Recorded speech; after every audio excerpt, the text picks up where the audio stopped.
Tại công viên giải trí Lotus ở thành phố Si Hiêng, ngoài hoa sen, nhiều loại hoa mùa thu đang nở rộ, và nó làm chúng tôi hạnh phúc. Ngoài ra, tại công viên giải trí Hoa Sen, có nhiều tác phẩm điêu khắc khác nhau liên quan đến ao. Vì vậy, nó rất hài hòa với thiên nhiên xung quanh. Thiết kế thân thiện với môi trường của công viên nổi bật, có ao nuôi hoa sen. Ngay cạnh khu vực này, có một nơi mà hoa sen lần đầu tiên được giới thiệu tại Hàn Quốc. Nó đang hiển thị lịch sử hoa sen Hàn Quốc. Giữa những khu vực có hoa sen ở Hàn Quốc, công viên giải trí Lotus tự hào có quy mô lớn nhất. Tôi ước gì bạn sẽ làm vậy, tận hưởng vẻ đẹp của công viên giải trí Hoa Sen. Mỗi tháng 7, hoa sen đang nở.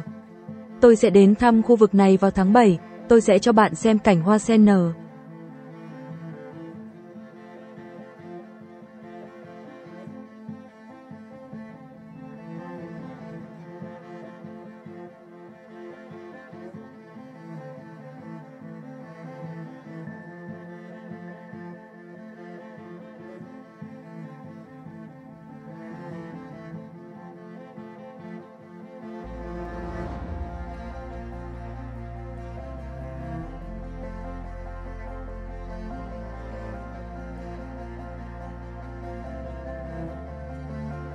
এটা মনে করা হয় যে এটি প্রধানত বাইরে জন্মানো যেতে পারে, কিন্তু আপনার যদি উপযুক্ত পাত্র এবং পরিবেশ থাকে, এটি বাড়ির অভ্যন্তরে জন্মানো যেতে পারে, এবং আপনি যতটা ভাবছেন ততটা জলের প্রয়োজন হয় না।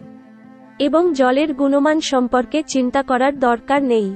অবশ্যই, যেহেতু এটি বাড়ির ভিতরে, যদি জলের গুণমান খারাপ হয়, কোনো সমস্যা না থাকলেও পদ্ম ফুলের দুর্গন্ধ হবে।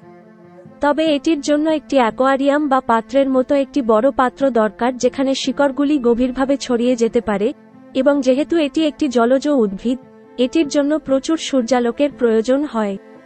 তাই এটি বাছাই করা হয়। অন্যান্য ফুলের মতো পদ্ম ফুলেরও বিভিন্ন উন্নতি হয়েছে, এবং অনেক বৈচিত্র্যের মধ্যে আসা। আপনি যদি এগুলি বাড়ির ভিতরে বাড়ানোর পরিকল্পনা করেন তবে ছোট জাতগুলি বেছে নেওয়ার পরামর্শ দেওয়া হয়। এর মানে এই নয় যে আপনি বাড়ির ভিতরে বড় জাত বাড়াতে পারবেন না। পদ্ম ফুলের আকার অনুযায়ী বেড়ে ওঠার বৈশিষ্ট্য রয়েছে যে পাত্রে তারা জন্মায়। তাই বড় জাতগুলি জন্মানো যেতে পারে ছোট পাত্রে, তবে আপনি যদি তা করেন তবে অনন্য সৌন্দর্য আশা করা কঠিন বড় জাতের।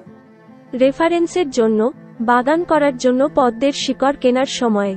এগুলি সাধারণত বসন্তে বিক্রি হয়, তাই আপনার সঠিক সময়ে সেগুলি কেনা উচিত। পদ্মফুল বিভিন্ন সময়ে ফোটে। প্রস্ফুটিত হওয়ার শিখর থাকে ভোরবেলা এবং দিনের বেলায় পাপড়ি বন্ধ বা শুকিয়ে যায়।